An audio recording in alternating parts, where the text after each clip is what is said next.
Hey, how's it going, everybody? If you're new here, my name is David, aka TCG Kindred, and we are going to be talking today and continuing on with how I am growing my TCG business from the ground up, and also how I'm trying to grow this YouTube channel from the ground up.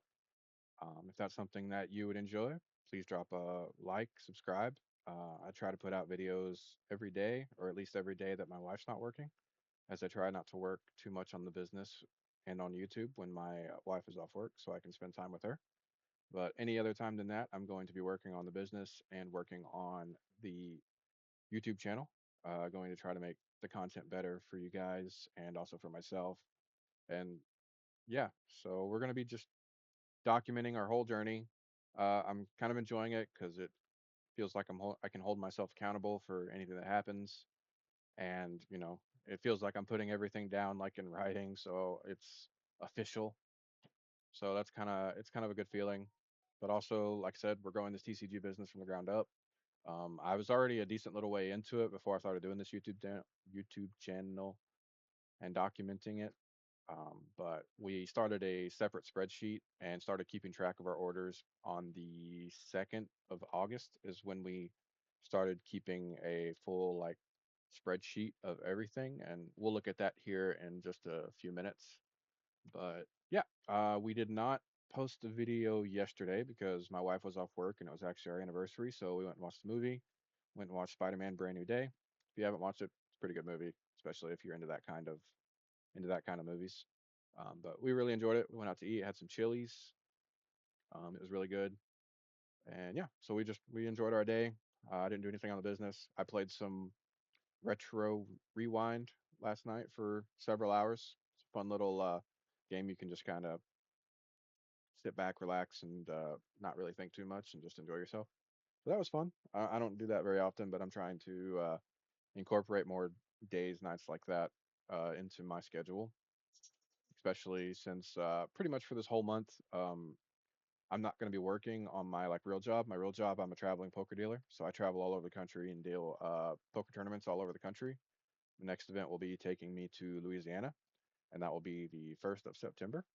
And then I'll be there for like 2 weeks, and then I'll come back. But so we'll be able to work on this. So I am working on this business for a straight month, and we're going to see what we can do with it. I know I had talked in the last couple of videos. We bought some bulk from a guy here locally. I wasn't going to count it into the spreadsheet because the money I used to pay for it was from the business prior to before I started documenting it. But my wife was like, it doesn't matter if you were documenting it, it was still part of the business. So you should still put it on your spreadsheet. So I did. So we're actually sitting a little bit negative, but we're going to go over all the orders and everything. Obviously, there were orders yesterday. Since I didn't put out a video, we'll go over those. Um, we didn't put out a video, or we didn't put out a video yesterday, so you guys didn't see the orders from the 6th. And then we're going to go over the orders from yesterday. There wasn't very much to go over. It's pretty slow. I am working on getting more cards listed. Always be listing, quote unquote, Phantom. Um, but I do have a pretty big box still of go through for reverse hollows and hollows that I'm working on to upload those up onto eBay. Pretty much uploading anything 25 cents and above onto eBay at least my floor price of $1.79. Anything that doesn't reach that 25-cent threshold, I am going to put it onto TCGPlayer, at least for now, and try to give it a chance to sell at whatever my floor prices are, whatever the market price is. I'll figure all that out because I have some bulk lots currently at the moment. I have like three 3,600 card bulk lots that are up on eBay that I'm trying to sell. And I've been trying to sell them for a little while now, and they're not really moving. And I have a couple of like 1,200 card ones. I did a couple of smaller ones, and they're not really selling either. I have two auctions going, and they're going to end tomorrow. And there hasn't really been a lot of you know traction on that. There's been one bid on the smaller one, and that's it. I'm hoping maybe by tonight, maybe tomorrow, they'll start getting some bids. But this is kind of be like a trial to see like what they can actually do. Obviously, one's not really a big enough sample size, so I'll probably do at least a couple more to see what the auctions do. Worst come to worst, we just kind of sit on our bulk, and eventually at some point, I know I can go to like TCG Bulk Kings, and there's people that are buying bulk for like 20, $30 per thousand. So for the non-hollows, of course, and then like more for the hollows and reverse hollows. So if I can save up enough, make it worth the trip, I'll happily drive it pretty much to anywhere. So that might be the avenue we go if our bulk slots aren't doing well. So I believe that was everything I was going to talk about. So yeah, we're gonna hop into it. I'm gonna go over. You're just gonna have to look at me on this one because I already shipped out the orders for the 6th. Those are already shipped out yesterday afternoon. So there was only 2 orders on eBay and 1 order on TCGPlayer. So not a whole lot to really go over. Um, as far as the order on TCGPlayer, find it. It was this one right here. Um, this guy bought quite a few cards. Mr. Joshua bought them on TCGPlayer. Um, it looks like it's like a tournament player, possibly building decks, which is nice. That's really what I'm trying to appeal to as far as TCGPlayer goes. Um, but he purchased 3 reverse hollow slowpokes from Pitch Black. Purchased 3 reverse hollow poltergeists from Pitch Black. He purchased 8 Sinistras uh, from Pitch Black, 8 Poltergeist from Pitch Black, 2 special red card reverse hollows from Chaos Rising, 4 Delmies from Pitch Black, 1 Shuppet from Pitch Black, 1 reverse hollow Bonnet for 15 cents, which I actually looked at this last night when I was redoing my prices. I'm pretty sure Bonnet reverse hollow has skyrocketed. I'm pretty sure I saw this one for like $1 something, which I might be wrong, but I think I saw this one for $1. So this guy got a really great deal, which is fine. You know, it is what it is. I didn't pay much for the card, so it is what it is. Um, we got Moltres from Phantasmal Flames Reverse Hollow, Team Rocket's Energy from Ascended Heroes, Team Rocket's Factory from Ascended Heroes, and Enzekrom Energy Symbol Pattern Reverse Hollow from Ascended Heroes. Got all of that for exactly $5. They did that obviously probably just so they could initiate my free shipping because I do offer free shipping on any order over $5 on TCGPlayer, as I am a level 4 seller. So they did that, and we netted $4.02 for after fees. That doesn't include, stamps and things like that because I buy them in bulk. So I will take them out as expenses in bulk on the spreadsheet. So we netted $4.02 on that one. Now we jump over to eBay. eBay, we sold 2 more of our Tops cards to 2 different people. We sold the Psyduck Tops trading card, black logo, to Mike. We sold it for $5.49 and we netted $3.68 after fees. And lastly, yesterday, or not yesterday, the 6th, we sold Arcanine Tops trading card, red logo, to James for 617, and we ended up netting $4.25 on that order. The next 2 orders I can't go over just yet because we haven't filled those orders, which I'm actually about to do. I'll probably switch the camera over and we will go over that. I can go ahead and show you. Actually, no, we'll wait. We'll wait. We'll show the spreadsheet after we finish the other orders, packing these other orders, and then we'll just show everything together. So this number is updated till the 6th, so I just need to update it with the orders from yesterday.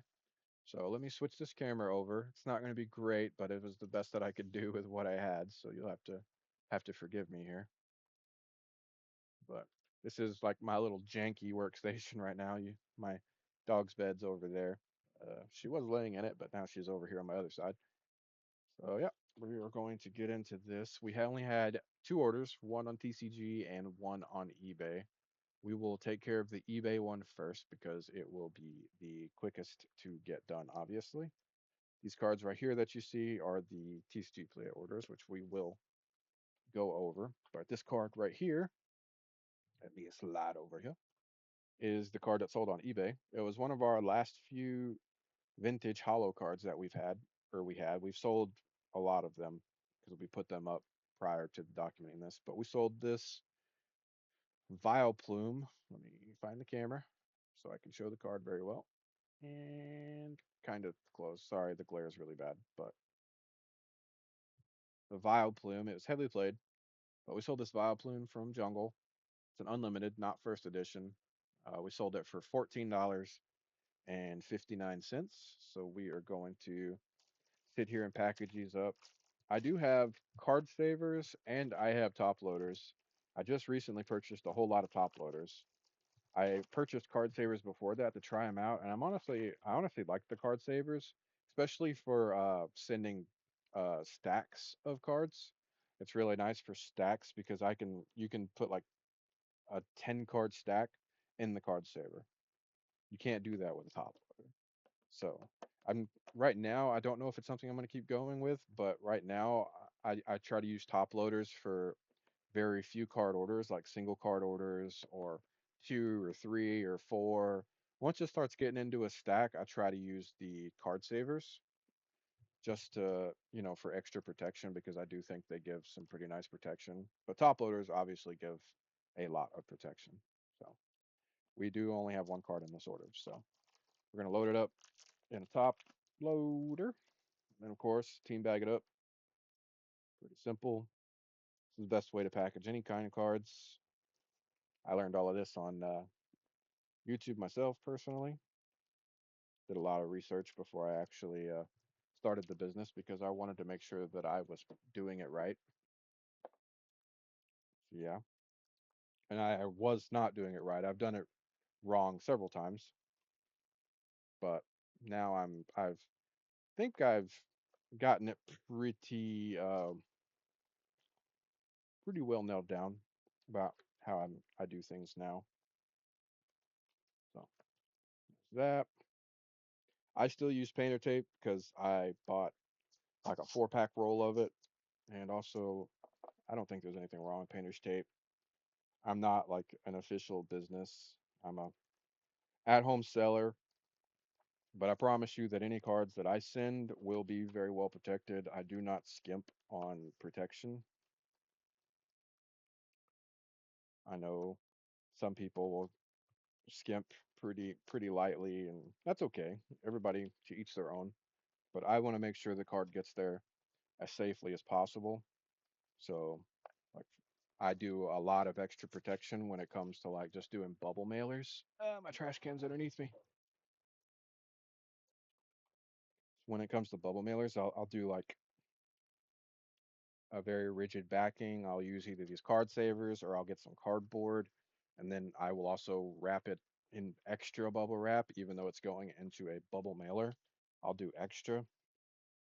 I really just want to make sure the card gets to the customer in as good of shape as it left my hands. So, all right. Next, we are going to print off this label. Once again, I can't show you guys this because I don't have the software to like put boxes and things to block people's addresses and everything. I know I'm a F plus YouTuber. I will try to work on that. That's definitely one of the goals. But it's just a single card, number 5 envelope. It's going to be 78 cents. So we're going to buy the shipping label, and then we are going to print it off to the side. My label printer is over there. Over there. So we're going to print this.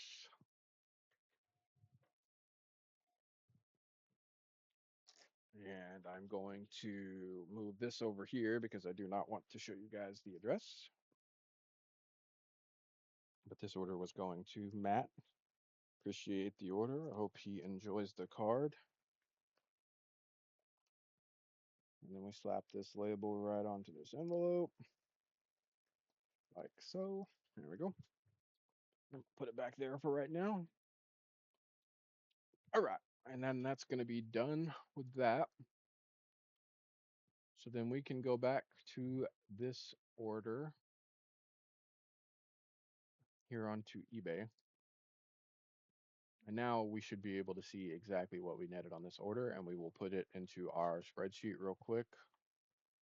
So we go back to this order.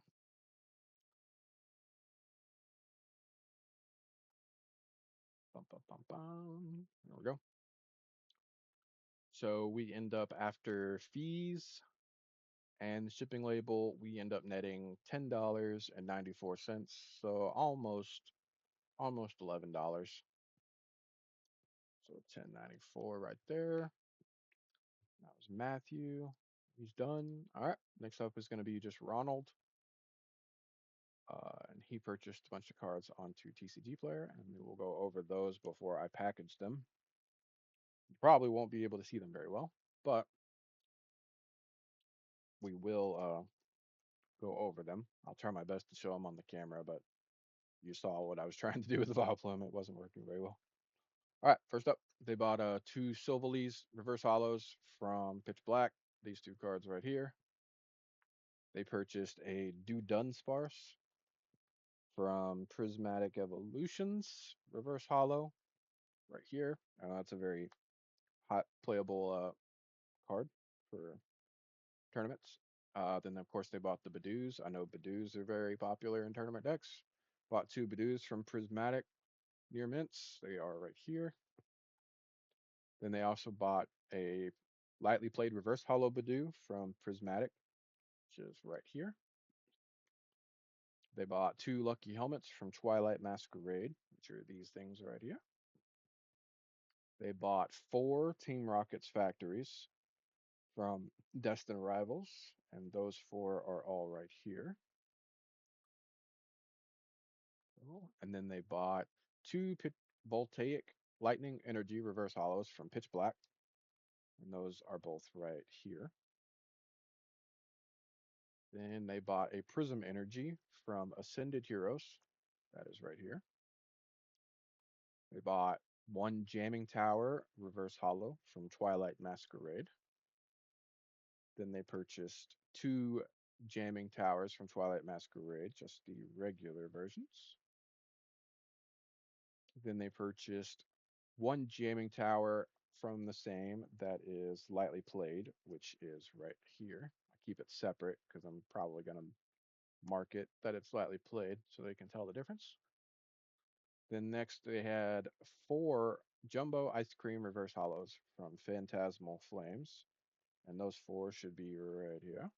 Four Jumbo Ice Creams. Put those there. Then they bought one Handheld Fen Reverse Hollow from Twilight Masquerade. It is right here. And then they bought one Professor's Research Professor Sada Reverse Hollow from Journey Together. That is right here. And then last but not least, they bought Cypher Maniacs Code Breaking Lightly Played Reverse Hollow from Prismatic. That one is right here. So that is his order. And that is, let's see, 2, 3, 5, 6, 8, 12, 14, 15, 16, 18, 19, 23, 24, 25. That's 26 cards. So there's 26 cards total. I could do two stacks of 13. I do try to leave the hollows and sleeves if I can help it. And I think this time around I will be able to do it because I think I'm going to actually do some I think I'm going to do three stacks. It's 26 cards, so it'd be like what 998. I know that's not really like supposed to. You don't really have to do three stacks with that, but I think I'm going to do three stacks. I need where 'tis thou marker. Aha, found it. So I like to put a little L for lightly played on the ones that are lightly played, so they know which ones are lightly played. So let's see. And any of the ones that are not sleeved, I'm probably going to throw them into sleeves. But 1, 2, 3, 4, 5, 6, 7, 8, 9. So that's 9. 1, 2, 3, 4, 5, 6, 7, 8, 9. That's 9. Work with me cards. 1, 2, 3, 4, 5, 6. 1, 2, 3, 4, 5, 6, 7. Did I miscount? I might have miscounted. 1, 2, 3, 4, 5, 6, 7, 8, 9. That's where I miscounted. 2, 3, 4, 5, 6, 7, 8. Don't skip math class, folks. I don't care what they say. All right. So this first group's going to be pretty easy. These are already all in sleeves. So I'm not going to do anything special. I'm not going to put them in sleeves or not sleeves, top loaders or card savers. These are just going to go directly into a team bag, and we will make it nice and tight. So it kind of is like one big sleeve. That will be the goal. So we just do that, rip off these wonderful little tabs that everybody loves that stick to you and just don't want to let go. Now, I know not everybody does this, but I do it. I cut a small little slit in the bottom corner because these things will hold air and it will make them thicker than they actually are. So I try not to, I don't want to do that. I want them to be as thin as possible because I don't want any issues and I am throwing stuff around. This is why it would be better to have a actual proper station to do all this stuff, let me tell you. I don't need those anymore, so I don't even know why those are being here. In here I have some cut up like sleeves and things when I made mistakes and whatnot.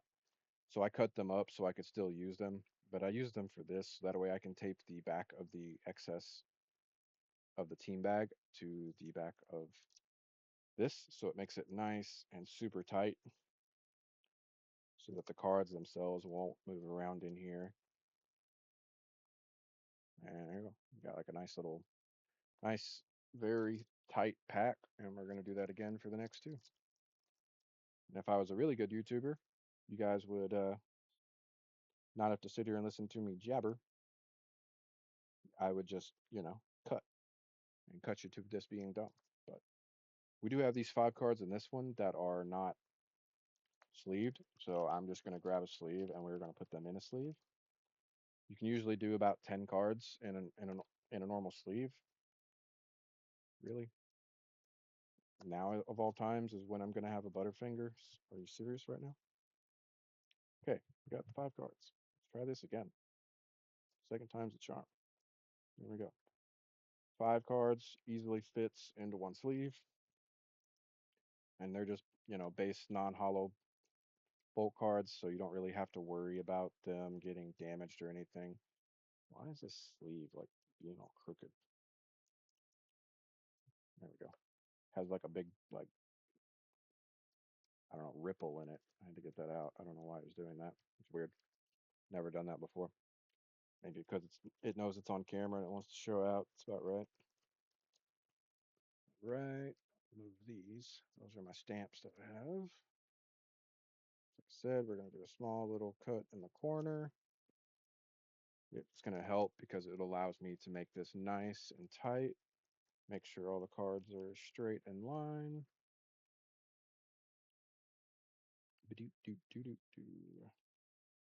And yeah, once we get this finished, we're going to try to go through the spreadsheet stuff really fast because I know this video is already way too long. It's unfortunate. I thought it would be cool to show this stuff off or show like how I do things, but might be a little bit too long. It'll be all right. Appreciate anybody who hangs around for this long. Really means a lot. Go. So now we can get rid of this trash. Why I left that sitting there, I don't know. Grab another sleeve. We have all these cards that are non-hollows, so they will just go into the sleeve, nice and tight, and go. Get one final team bag.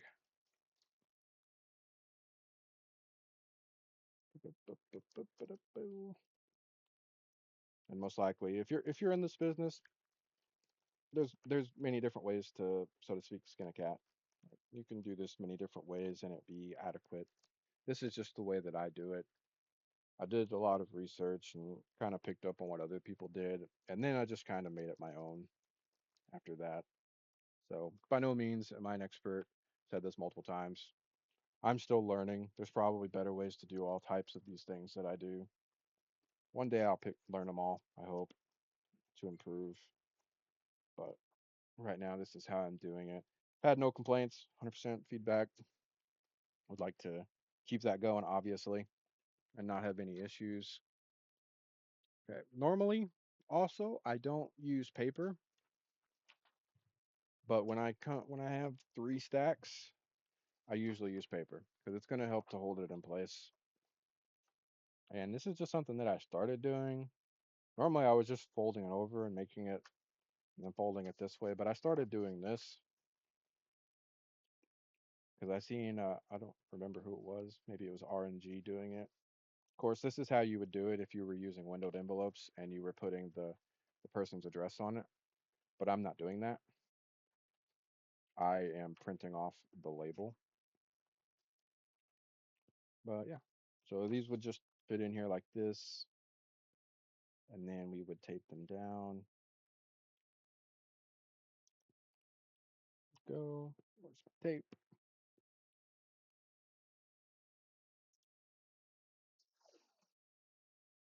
I usually just do one really big piece of tape across the top, and then just kind of bend it over. If I need to, I could do more. I could do one across the bottom, which is what I used to do. I used to do one top and bottom, but it kind of feels just like overkill and feels somewhat unnecessary. Wow.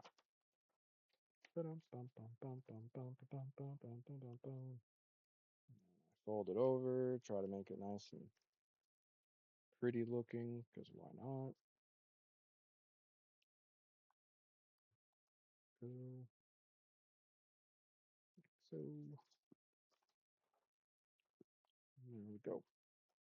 So now these are all taped, secured in place. Can even just grab these corners right here, and as you can see, they flop over but don't come out.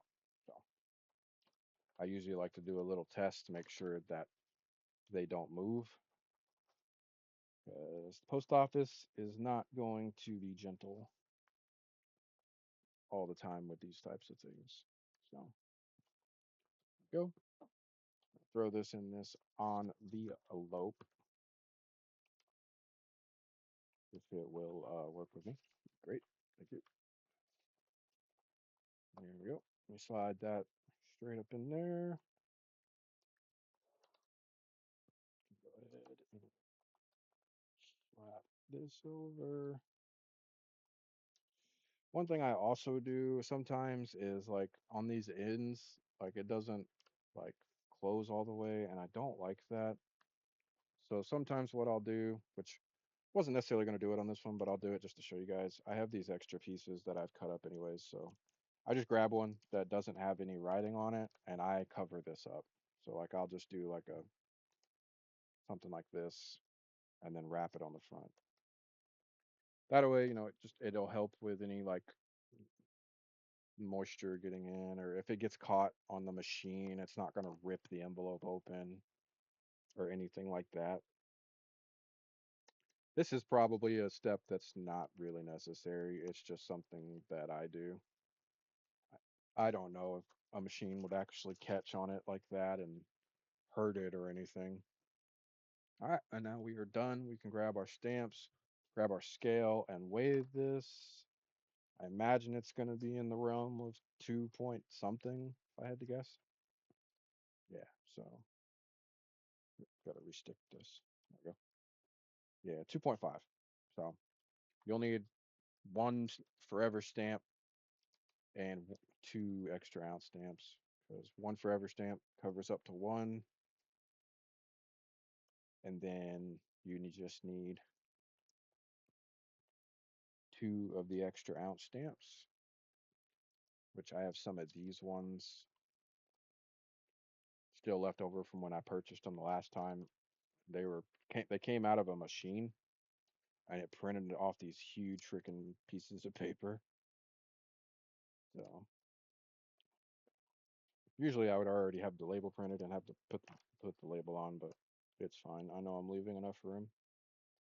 So yeah, so this stamp covers up to one, up to two. This one covers up to three.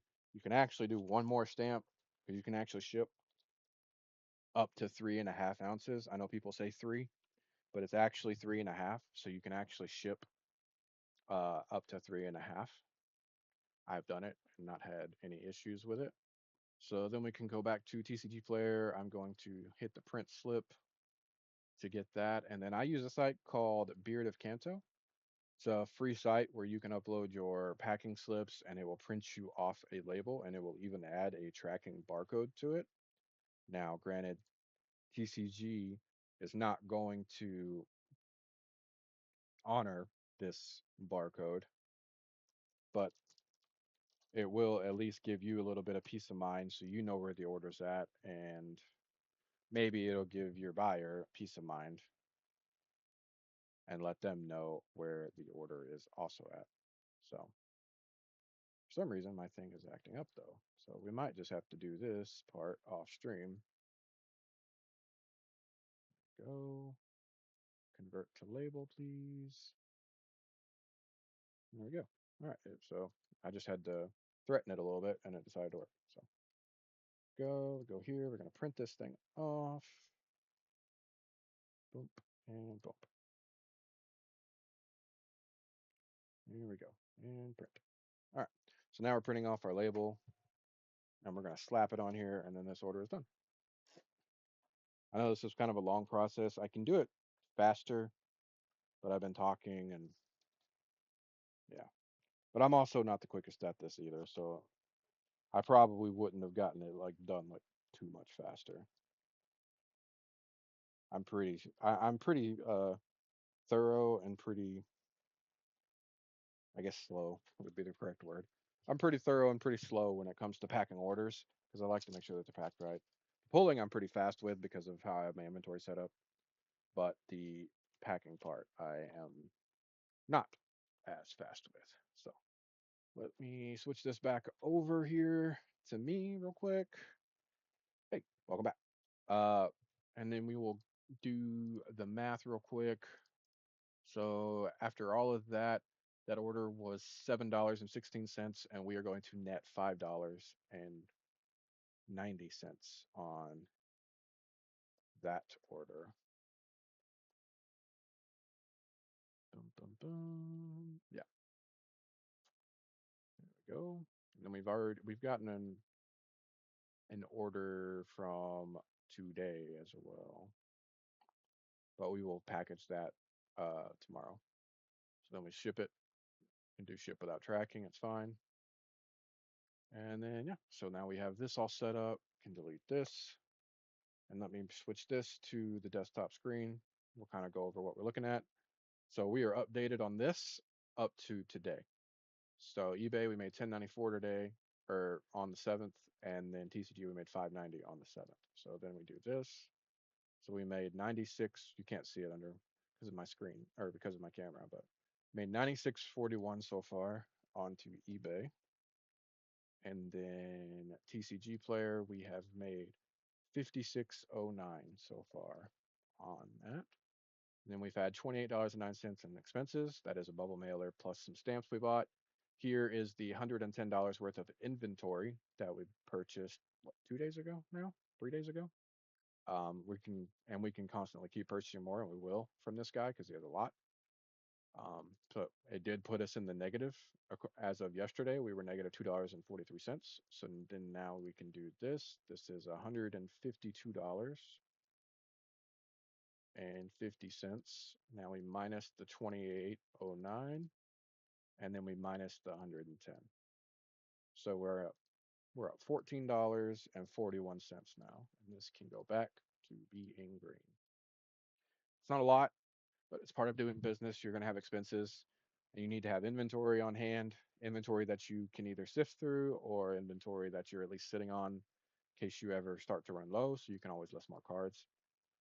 So as of right now, we are up $14.41, which I know is not a lot, but that's okay. It's a slow build. I do have enough supplies to last me quite a while other than stamps, and I'll just buy stamps as I need them. I don't want to keep too many of them on hand because I really don't expect to get a whole lot of TCG orders.